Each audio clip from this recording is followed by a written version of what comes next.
ให้คนหากน้ำหล่นแล้วเดินงานดิให้คนหากน้ำหล่นแล้วถอย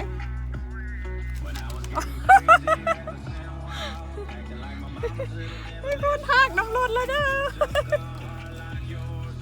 ตัวเพลงอัดนักเบิร์ดเดย์เพิ่นน่ะวันเกิดเพิ่น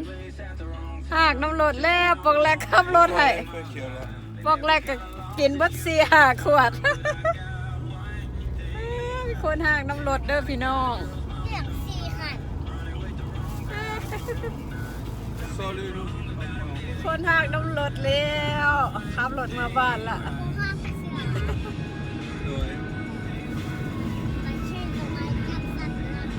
อันนี้มีคนหากเส้นรถเมนบ่บ่อยโอ้ตายแล้วเด้นี่ก็ได้เรื่องหากเส้นรถเฉยใครแต่มีถุงเนาะโมเมนต์หากเส้นส่งตัวเองนะบ้านถึงเมื่อตอนนี้เอ้ยขี้เดียดเด้เสือก็ไม่ยักเขาบ่ใส่ถุงเอาถุงให้อยู่เฮ้ยแบดได้ดิแบดเนาะลูกเนาะบ่แบดว่ะโอ้มันซอยไปเลยตายไอ้ก็กินซอยพอตัวกินแล้วนะกินจนหากกินเพื่อหมาเต้เนาะนี่พวกกินเบียร์ร้ายเอ้ยมันเด็กพอเลยมีคนหากใส่รถแล้วงานนี่บ่ได้เรื่องแล้วนี่คนตู้นี่โอ้ยมืดใต้ไฟอยู่ในรถบ่ได้ขับรถ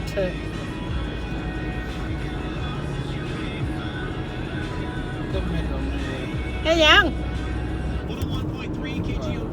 ถ่ายรถแหละใครบอกเจ้าหากใส่รถขับรถเมื่อบ้านบ่ายโมงยังกลางคืนแล้วนี่12:44ล่ะป้าดครับ45ครับ60ลูกเป็นหักไปบอยมันหักไปอยู่